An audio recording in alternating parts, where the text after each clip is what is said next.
Each year at this time, the Thayer School of Engineering recognizes a graduate or friend of the school with the Robert Fletcher Award, given in recognition of distinguished achievement and service in the highest tradition of the school.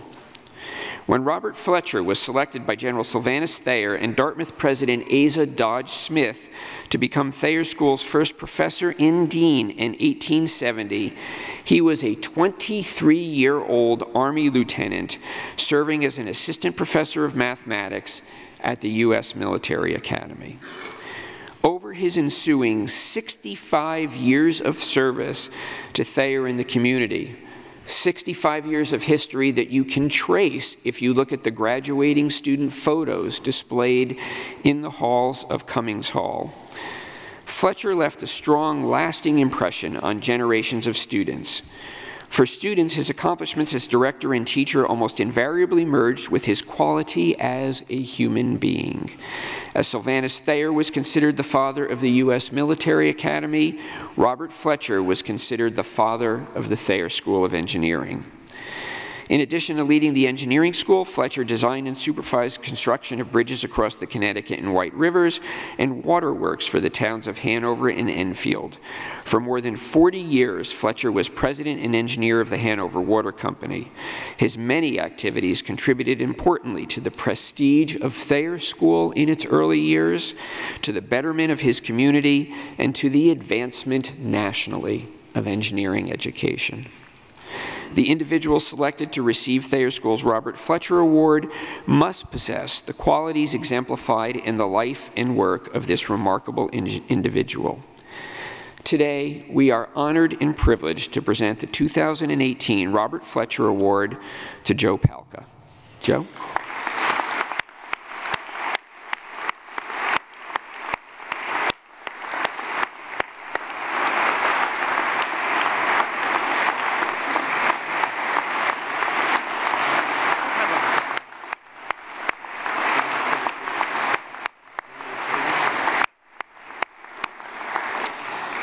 Joe has been a science correspondent for National Public Radio since 1992, covering stories ranging from astronomy to zoology. In his current series, Joe's Big Idea, he probes the minds and motivations of scientists, engineers, and inventors to, as he puts it, share the fascination of science. My goal is to connect young scientists and help them become better communicators. One of the reasons I was particularly pleased to invite Dr. Palca to address us today is because he himself pursued an education in science at the highest levels, but then chose to use that education in a way that is non-traditional, yet essential to the science and engineering communities. Having majored in psychology at Pomona, he earned a PhD in psychology in 1982 from the University of California, Santa Cruz, where he focused on human sleep physiology. That same year, as a graduating PhD student, he began his journalism career working as a health producer for the CBS television affiliate in Washington, D.C. In 1986, he switched to print journalism, first as the Washington news editor for Nature, and then as a senior correspondent for Science, before turning to NPR in 1992. In 1999, he was a Kaiser Family Foundation Media Fellow studying human clinical trials, and in 2009 served as science writer in residence at the Huntington Library and Gardens in California. In 2011, he and fellow science writer Flora Lichtman co-authored the book Annoying: The Science of What Bugs Us, not meant as a guide for parents with teenage children. Dr. Palca is the recipient of numerous awards in science journalism, including the National Academy's Communications Award and the American Association of Engineering Society's Engineering Journalism Award for outstanding coverage of aerospace science and engineering, especially for his coverage of Dr. Adam Steltzner and the Mars Science Laboratory Curiosity rover team. Please join me in welcoming Dr. Joe Palca to the podium.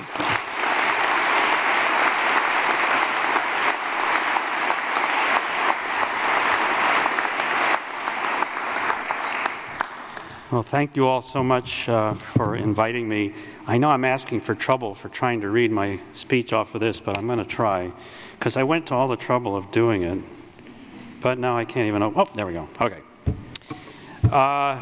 Yes, well, as I was hearing Dean Hubley introduce the award, I realized that one of the things I have in common with Robert Fletcher is that I've been in the same dead-end job for 26 years, so I have about 38 to go, and I'll catch up to him.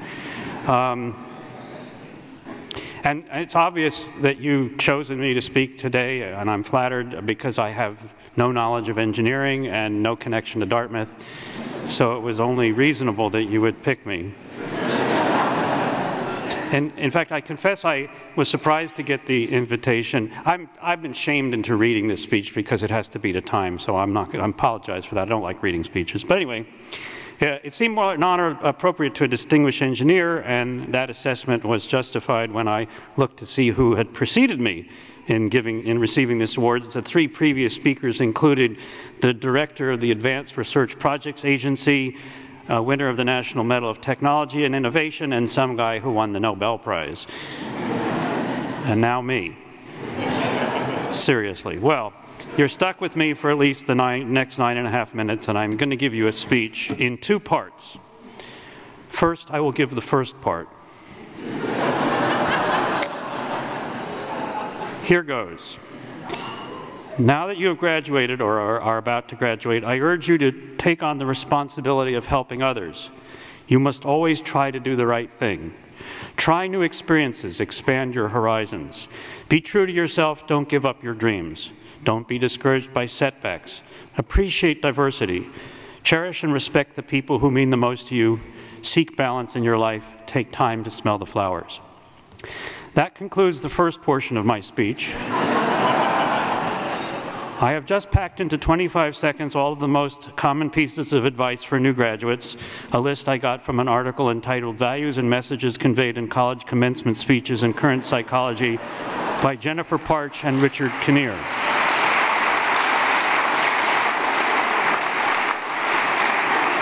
So I could sit down now, but I won't. That's the problem with graduation speeches. They've all been given already and are all soon to be forgotten, but here we go.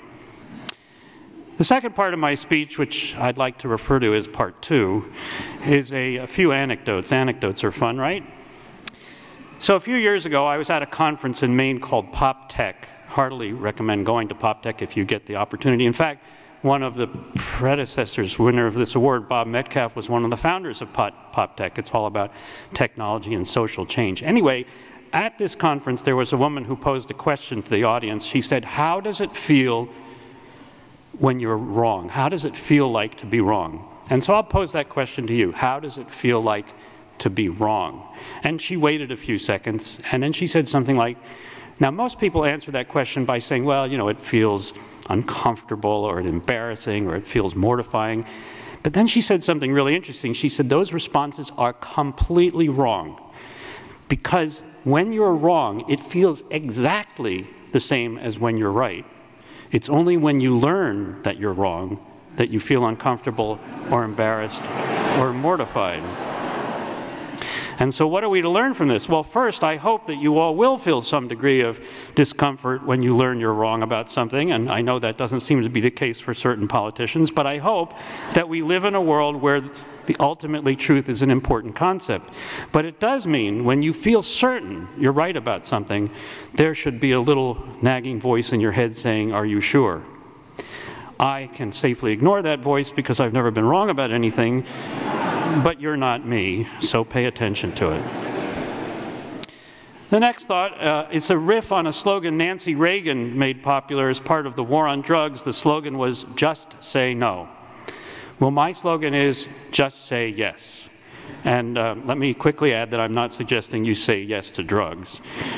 My slogan, saying yes, refers to opportunities that may seem to have no immediate payback, but I argue that you should remain open to them. And because some of the best things that have happened to me happened because I decided to say yes when people just asked me to do things, and I'll give you two examples. Before I give you the first one, I have to give you a little background. So while I was in grad school, as you heard, doing sleep research at the University of California, Santa Cruz, I saw an ad in Science magazine for the AAAS Mass Media Science and Engineering Fellows program. It's a program that takes grad students and puts them in a real news organization for 10 weeks during the summer. The idea was it would help news organizations understand what scientists are like, although news organizations don't really care what scientists are like. But it also teaches scientists or proto-scientists what it's like to become, what it's like to be in the world of journalism. Pretty scary, actually. So I spent the summer at WDVM, as it was then known, the CBS affiliate in Washington, as you heard, and I worked with a great science reporter named Steve Gendel, and we did all kinds of stories, including a series on artificial intelligence, and this was 1981, so talk about being ahead of the curve. Anyway, at the end of the summer, I was hooked on journalism, and I went back to Santa Cruz, where I finished my dissertation, so my mother would be proud of me and could call me Dr. Palca, and left the lab never to return. Eventually, I wound up back in Washington, where WDVM hired me as a science producer, as you heard. And while I was in Washington, I used to get calls, or in those days, from the AAAS Mass Media program. And they'd ask me to come speak to new fellows, or speak to staff retreats, or speak at dinners with potential donors, because I was kind of the poster child of how the program could change someone's career path. And I was grateful to the program. It did, and it was wonderful. So I always said yes whenever they asked me. And the payback came in 1985. The editor of Nature, who's a guy named John Maddox, came to Washington looking to hire someone to work in the magazine's bureau in Washington to cover US science policy. Now, John lived in London, and he didn't know any science journalists in Washington, so he called his friend Victor McElhaney at the science writing program at MIT. Victor, unfortunately, was in Boston and didn't know anyone in Washington, so he called his friend Susan Sauer at the AAAS Mass Media Program Office, and Susan told Victor, well, Joe Palca is here, he might be interested. So Victor called John, and John called me, and the next thing you know, I'm making the ridiculous odd move from local television news to the most prestigious science journal in the world. Just say yes. The other example happened fairly recently. I was invited to visit an NPR member station in Waco, Texas. Now, for me, Waco doesn't hold the same attraction as, say, a member station in Aspen or Honolulu or even Indianapolis. But they asked me, so I said yes. And then the station manager told me that the Baylor University FLAC wanted to talk to me. Baylor holds the license for the Waco station, so there was a reason to be nice. Now, FLAC is a term reporters use to describe public information officers or press officers, and I have to say it's not the world's nicest term. It reflects the fact that press officers sometimes have to sell stories that reporters would never be interested in, but university brass think for some reason are important. President's office gets new carpet. Capital campaign allows college to buy new boiler for administration building. Faculty member becomes treasurer of the National Association of Social Workers. Not national news stories. Anyway, I wasn't eager to meet this FLAC, but I said yes. And she told me a story that was just astonishing. It seems a recently arrived Baylor faculty member had a son who lost an eye to retinal blastoma when he was an infant. It's a cancer of the back of the eyeball. And it turns out that one of the ways you diagnose retinal blastoma is by shining a light into the eye and looking at the reflection. Now, in a normal healthy eye, you'll get a red reflection because the light will bounce off the blood vessels at the back of the eyeball. But if you're developing a tumor in that part of the eye, called the retina, you'll get a white reflection because the tumor has a milky appearance. You've probably all seen that red reflection. It's the red eye you get when you take a flash picture.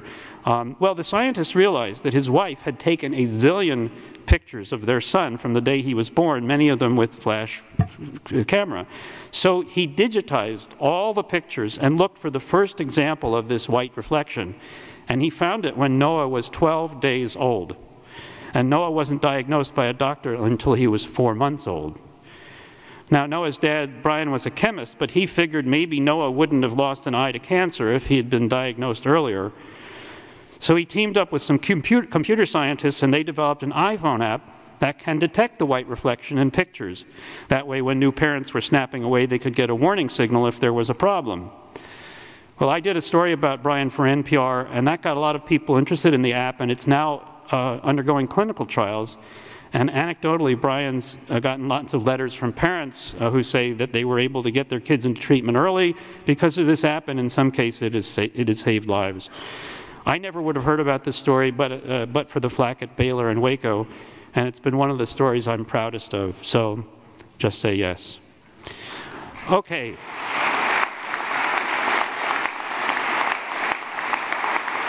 Okay, we're getting close to the end. I always like to know when the end's coming so I can relax. You've all been trained as engineers, but some of you may feel the way I did when I was finishing my degree, that you're not really sure a life in engineering is okay or is for you. Well, let me tell you, that's okay. A degree in engineering has taught you how to solve problems, think critically, get things done. Believe me, those are fungible skills. And that takes me to my penultimate point. We live in a world today with a lot of misinformation floating around. Loud voices holding forth on subjects they know little to nothing about.